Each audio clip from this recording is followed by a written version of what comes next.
SMT Nation, we back. Nation, we've got an update on 5G and C-band and aircraft. Yes, you thought it was over? Well, there's still stuff going on here.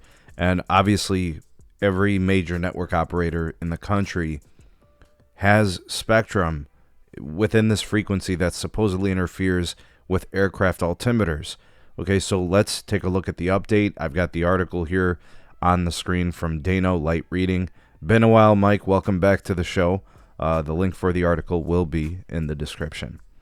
Also in the description is the Real SMT Buy Me a Coffee link. Want to support your creators? Show your support of all the content that's here on the channel.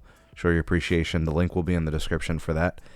And also, if you're looking for a really good deal on wireless service, you can't beat the deflation promo from Mint Mobile. Use our partner link, mintmobile.com/sneed. Get the unlimited plan, normally $30. Get it for $15, a 50% discount for now on the special deflation promotion. Use our partner link. It's in the description. You'll save money, get their legendary customer care, and you'll be helping out the channel. Okay, so we got this bit of an update on how 5G might be impacting airline operators through the rest of the summer and possibly through the rest of the year. Now, the issue here is that, and this is obviously just to catch up some people who maybe, haven't followed the channel relatively recently, but if you've been around and you've watched my content for the last couple of years, then you're already up to date. You're up to speed, right? The risk of interference between 5G, C-band, N77, it's a frequency of radio waves that, it's between like 3.7 gigahertz and 3.9 gigahertz. And T-Mobile, Verizon, and AT&T all have spectrum in this frequency. They've got licenses, and they obviously want to deploy these assets near airports because airports have high capacity demand. All right, and they paid a lot of money for this spectrum. Okay, the between early clearance cost of moving it from satellite operations to cellular terrestrial, and then just the spectrum auction itself, probably over $100 billion. All right, so tons of money and resources and planning, and all of this has been going on for years. And airline operators have been, selling wolf tickets, saying that there's interference issues and our altimeters are going to have problems and landing planes is going to be an issue. Anyways, the Transportation Secretary, Pete Buttigieg, is saying that there still is a risk of delays or cancellations, and some of that could be a problem this summer. Now, according to the numbers based on their reports, 80% of domestic U.S. aircraft and 65% of international aircraft flying into the U.S. have received upgrades. This would be whether they completely upgraded and modernized the altimeters themselves, or they retrofitted them with filters to help separate the frequencies so they don't cause issues with the altimeters that are used for landing the planes. And they set a deadline of July 1st to make sure that all of the aircraft across the country, with all the operators, the passenger aircraft and commercial aircraft, they've had those modifications done. According to Buttigieg, they are still holding firm to that promise. They're sticking to the July 1st deadline. I like the sound of that.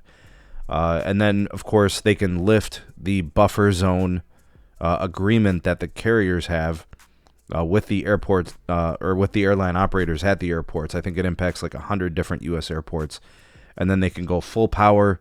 They can have antennas and radios all over the place and not have to worry about issues with these altimeters. So the FAA, or Federal Aviation Administration, has been kind of like the spearhead of all that. They indicated that they were going to have to spend $26 million to upgrade their, 50-year-old altimeters or whatever, put filters. Obviously, that pales in comparison to the $100 billion that the the wireless operators paid for the spectrum. So boo-hoo to them. Anyways, the biggest problem appears that there are still some laggers. And what I mean by this is there are some companies.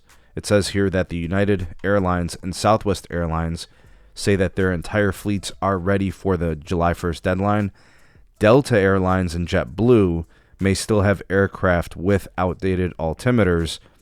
In that case, they might have to reroute some of their aircraft to other destinations where the C-band issues wouldn't exist.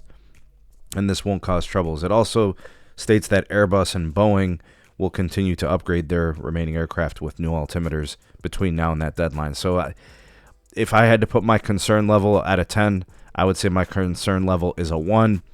I think this is just an update, kind of sort of what's going on there, that progress is being made. Again, the airline industry, the FAA, all knew that this was coming. They were at the meetings. They made these agreements. They knew it was coming down the pipeline 5 years ago, and they lollygagged. In fact, the FAA just signed a deal with Verizon, right, to show you how things have kind of transpired and played out over the last couple of years. The rest of the C-band should be clearing this year. A lot of you will start seeing full, channel depth and bandwidth across all operators. T-Mobile, they'll start to get theirs cleared, and they could start building their network out with those assets. Verizon will get the rest of theirs cleared. AT&T will get the rest of theirs cleared. And all of this will be a thing of the past, and everybody can enjoy their great capacity at and around airports. And of course, 5G home internet customers, mobile usage. Such a great day when this finally happens here. Looking forward to it. And of course, they can boost power levels too, which makes the connection reach better and perform better. And we're very happy about that. What do you guys think? Sound off in the comment section. You are the voice of the people of the SMT Nation. Let your voice be heard. And big shout out to the real ones. Let's hashtag C-band. Thanks for watching, folks. We'll see you on the next one. Peace.